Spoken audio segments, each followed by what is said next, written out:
I'm in Slumpbusters as part of our continuing NBA coverage. It's time to finally get into those Los Angeles Lakers, those Lakers that have underperformed for the majority of the season. And to talk about them, we have one of the most trusted voices, in my opinion, on Lakers Twitter, on Lakers YouTube, Big Baby Jonathan Soffel of the Big Baby Jonathan on YouTube. Big Baby, how you doing today? Doing good, man. Thanks for having me on, man. And let's get this show started, man. Let's get it, man. All right. Well, my first question out here. Most breaking news. Stop me if you've heard this one before. Anthony Davis is hurt.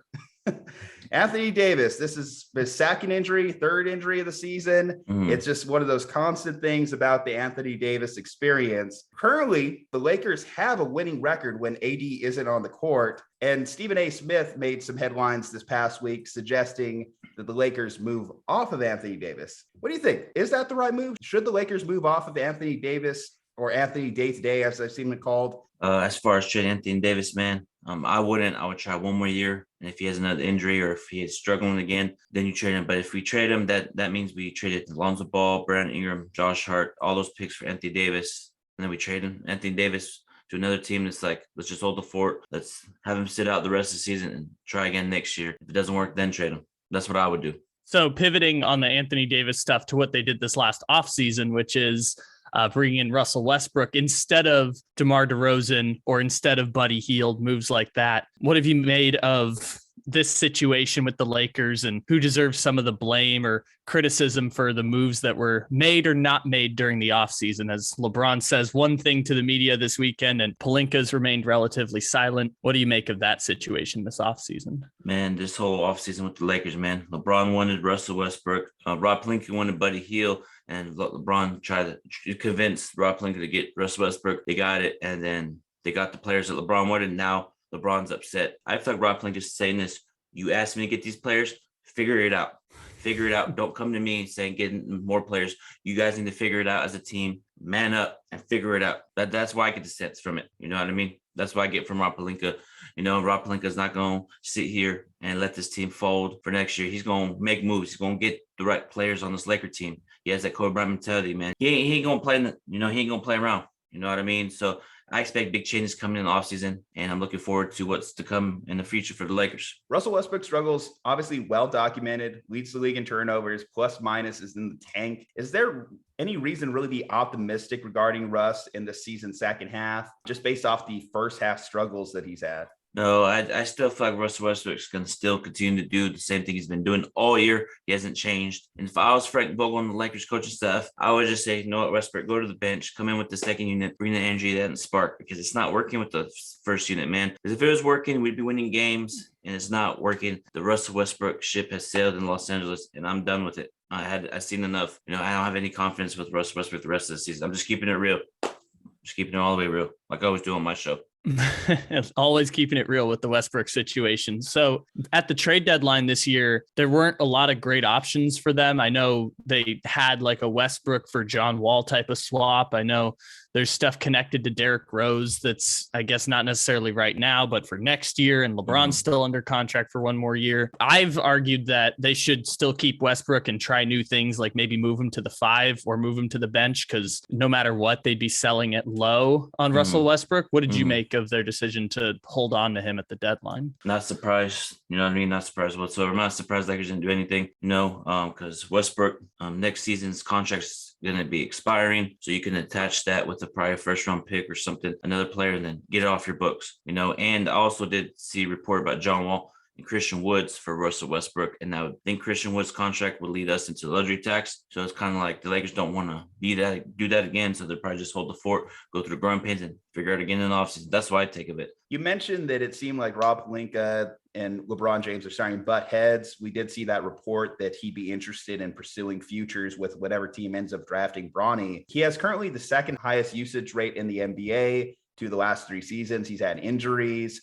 With LeBron playing at this level, I know it's obviously hard to kind of reduce his minutes, especially because the team's struggling with when he's not on the court. How should they plan on moving forward with the aging LeBron, especially over the next 2 years, while trying to keeping him happy and also with this current chemistry they have on the court? If I was the Lakers and Rob Pelinka, I would have a man-to-man conversation with LeBron, ask him straight up, do you want to be here? Yes or no?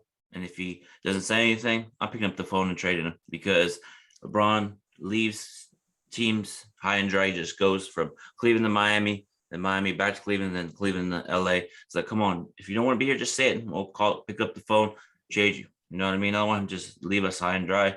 You know, if he leaves us, we'll be in another rebuilding. That's what, So if I'm the Lakers, go LeBron, say, hey, you won't be here. If he doesn't say anything, I'm just trading him. That's what I feel. What do you guys think? I would say it's very unlikely. As much as I think you guys would obviously get some return draft capital if you're able to say, hey, we got LeBron James on the market.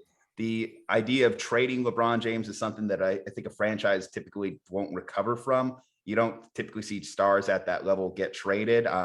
Though obviously, if you could find a deal there, you should expect a decent amount of picks or capital back in that situation, which I guess brings up another question here. Obviously, the Lakers have a lack of draft capital, lack of cap space. How should Rob Pelinka and these guys start to maneuver things as they head into future years? To get good assets back, man, I know we talked about earlier. In fact, the Lakers got to consider getting rid of AD and LeBron just to set the future. You know what I mean? Because I just feel like, for whatever reason, man, LeBron doesn't seem happy here anymore. That's what I'm getting. And if he's not happy, just say it. LeBron, don't sugarcoat. Don't throw little dish shots around Pelinka. Don't throw little dish shots to me. Be a man about it and say, I don't want to be here anymore. And we'll get on the phone and trade you. That I just don't want to be left high and dry with no draft picks, no assets. You know what I mean? Get value for LeBron. Just to say, okay, LeBron, thank you for that one championship. You go do your thing, go back to Cleveland, which I already know he's going to go back to Cleveland. I know his son's going to be in the NBA in a couple of years.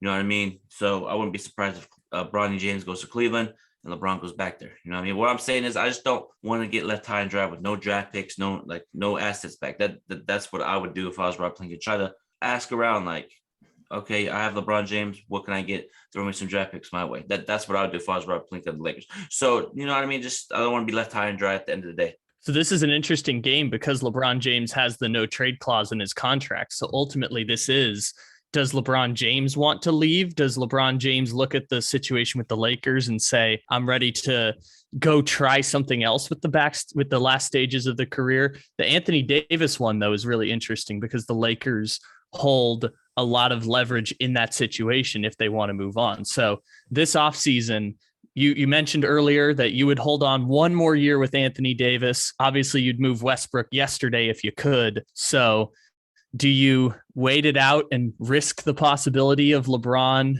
leaving in 2023 and leaving you high and dry for the possibility of what those two stars, when healthy, can be? Yeah, I would try waiting game. I would try the waiting game and ask him mid-season which situation. I would just bug him.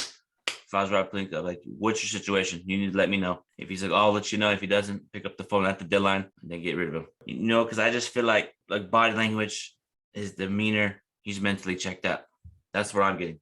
With all the tea leaves around the league. And he's done that with Cleveland. There's tea leaves, him leaving Cleveland and he left. Leaving Miami, he left. Going back to Cleveland, it happened. And then him from Cleveland to LA, it happened. So it's like, just keep it 100 and say, my time in LA, I'm done. Then it's, I know he has no trade clause. You go to him and be like, what team you want to go to? We'll trade you there. You know what I mean? That's what I would do if I was the Lakers sprinting the front office. All righty. With all things Lakers, that is Big Baby Jonathan Soffel. Big Baby, tell them where they can follow you, where they can watch your videos, all the important information for the viewers. You guys just, I have a show called Big Baby Sports Podcast, man, on YouTube. I'm on Twitter, Big Baby. I'm Jonathan. And yeah, man, I talk all things Lakers. I keep it real.